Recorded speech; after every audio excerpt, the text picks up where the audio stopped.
All right, sports fans, how's everybody out there doing?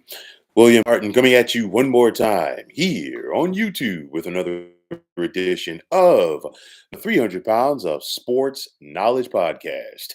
Now, the New York Jets took the field today looking to end their four-game losing streak as they were still holding out hope to possibly be a playoff team come January.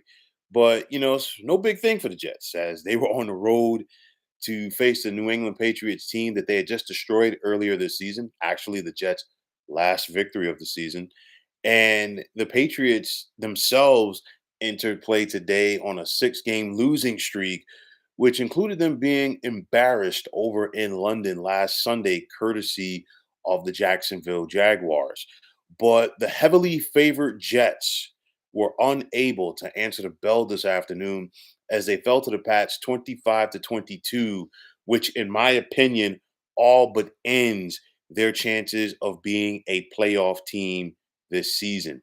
At this point, you can no longer blame now former Jets head coach Robert Saleh as this team is 0-3 since he was fired.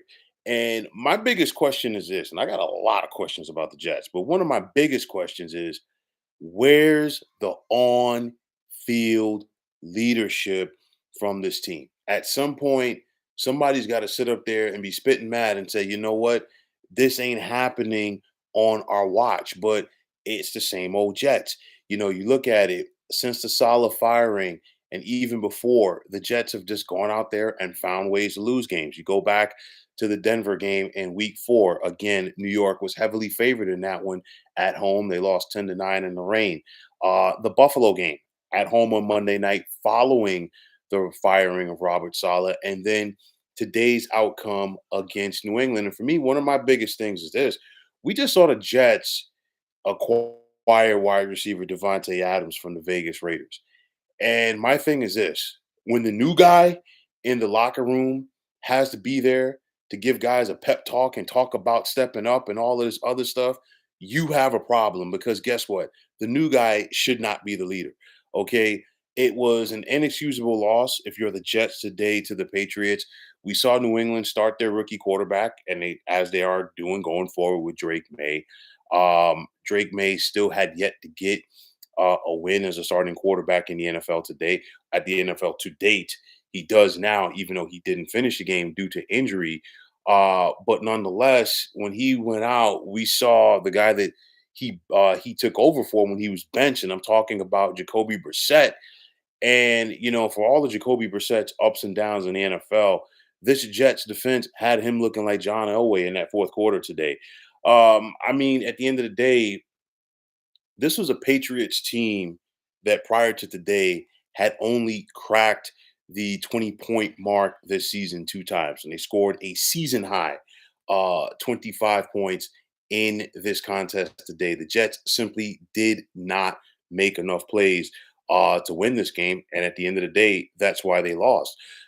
You can say what you want, but this is a mess that falls into the lap of Jets team owner Woody Johnson. This is a mess that he created. I mean, don't get me wrong. I'm not going to sit up here and say that Robert Saleh was the next coming of Bill Walsh as a head coach because he was not. But I feel that the man, deserved a little bit more than the Minnesota game. I thought it was a panic move uh, by Woody Johnson then to fire Robert Saleh. And this team has simply not responded. They have done the exact opposite from what Woody Johnson was hoping to see his team do. And guess what? Uh, this team is done, in my opinion. And if you're the Jets, instead of taking on weight as far as signing Hassan Reddick like they did and making the trade for Devontae Adams, it might be time for the Jets to simply just think about having a fire sale at this point because Woody Johnson continues to be one of, if not the worst owners in professional sports. You brought Aaron Rodgers in. Woody Johnson has done more time placating to Aaron Rodgers than anything else. And in bringing in Aaron Rodgers, if you're the Jets and the Jets fan base, what do you have to show for it other than being more frustrated as this organization just simply continues to be a laughing stock?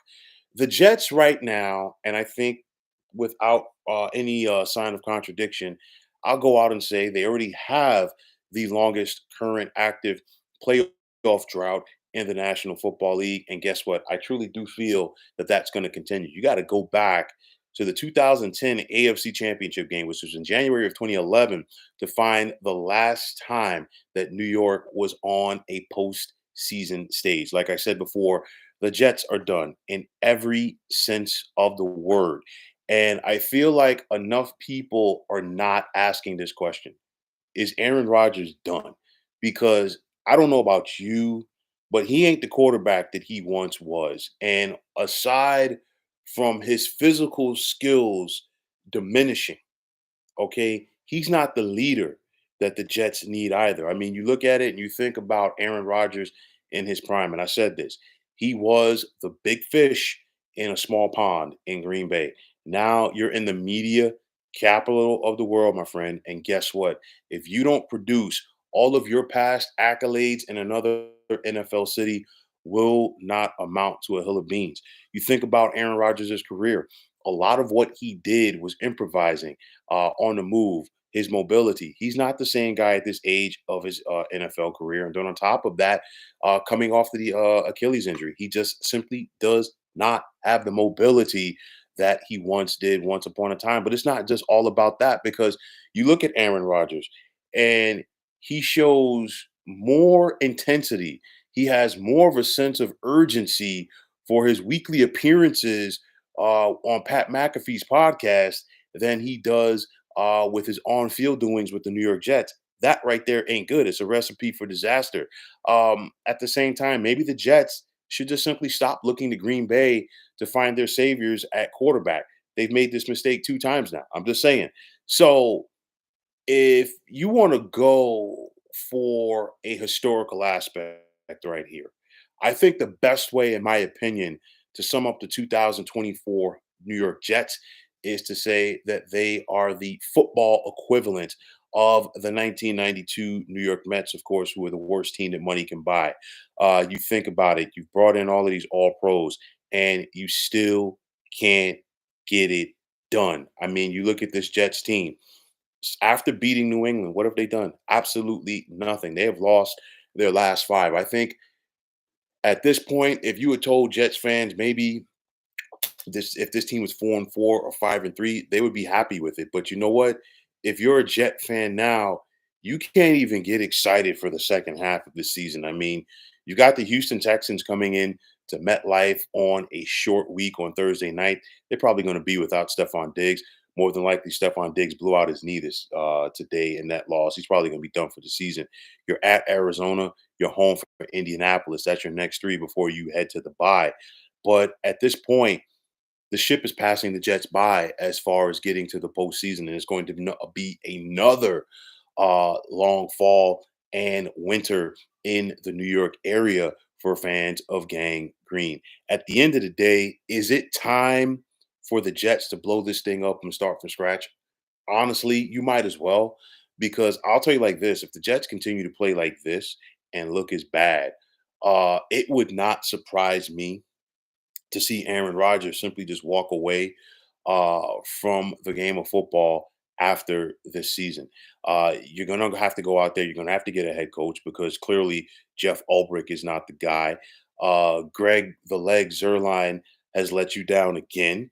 You had a situation where he missed an extra point today, missed a field goal. That's 4 points. We saw him miss a couple of field goals in the Denver loss as well, just to name a few. So there's a lot of things that you could unwrap here to say where the problems are with the Jets. But honestly, if I'm the Jets, you might want to start over. Okay. Because you're going to have to find a quarterback going forward. And again, that is something, unfortunately, that's not exactly cut and dry for the Jets anyway, because they have struggled for a month of Sundays and then some to try to find a franchise quarterback. I feel like the Jets have done a horrific job as an organization over the years as far as developing quarterbacks. You feel like, guys like Geno Smith, guys like Zach Wilson, guys like Sam Darnold, and so many others, the Jets have rushed them out there. They've expected them to be saviors. They have not put the quality teams around them. And it's not just the quality teams on the field, it's also the coaching as well. So if you're the Jets, I think you're back to the drawing board. I think you're back to square one because you are simply not going to get it done with this team right now. And again, like I said before, the problem continues to be Woody Johnson. Okay. It starts at the top of your organization. Woody Johnson is not a quality NFL owner. He was clearly in his feelings with the firing of Robert Saleh. You heard the rumors that he wanted to show off for his British friends over in London. They lost that game. And then as well, Woody Johnson was not the guy who hired Robert Saleh to begin with. That was his brother when Woody was running the team when he was an ambassador to the UK. So you look at this Jets team, and I mean, what else can you say about, well, maybe next week is going to be the week when this team responded? I mean, you look at it, you had your opportunity against the Buffalo Bills. Greg Zuerlein missed kicks in that game. The Jets continued to be the Jets. You got embarrassed by Pittsburgh last Sunday night as a Steelers team that had really not shown any semblance of order on offense. Looked like the 1999 greatest show on turf St. Louis Rams. And then, of course, today's embarrassment to the New England Patriots. I simply don't know where you turn from here if you are the New York Jets. It's another wasted season over in Florham Park. I feel for their fan base. You know, I mean, those Jet fans, they're hardcore, they're dedicated to their team. They stick through them throughout the thick and thin and the ups and downs. And of course, if you're a Jet fan, there's plenty more downs than there are ups. I just simply don't know what the next step is going to be for the Jets. This season is a wash. If you're a Jet fan, you really don't have anything to look forward to, and you still got more than 2 months of football to go. At 2-6, the percentages and the possibilities of you being a playoff team are slim now. Okay, so like I said, the expectations were very high once again for the Jets. They have failed. They are a box office dud, whatever way you want to slice it up. But at the end of the day, the Jets continue to do Jet type things, disappoint, frustrate, and simply lose. So, folks, that is going to wrap it up. And as always, I want to take this time out to thank all of you for tuning in to the 300 Pounds of Sports Knowledge podcast here on YouTube. I want to take this time out to thank all of you fine folks out there for tuning in. And if you haven't already, please feel free to subscribe to this channel. Now, if you're on the X, formerly known as Twitter, please feel free to follow me at 300 Pounds of Sports. And like I always say, if you follow me, it will be my pleasure to follow you right back. There's also the sports discussion group on Facebook at the Sports Depot 365. Now, you can check it out. Drop a line and be a part of one of the better sports debating sites going on social media. So, once again, fine folks, my name is William Martin, and I'm signing off.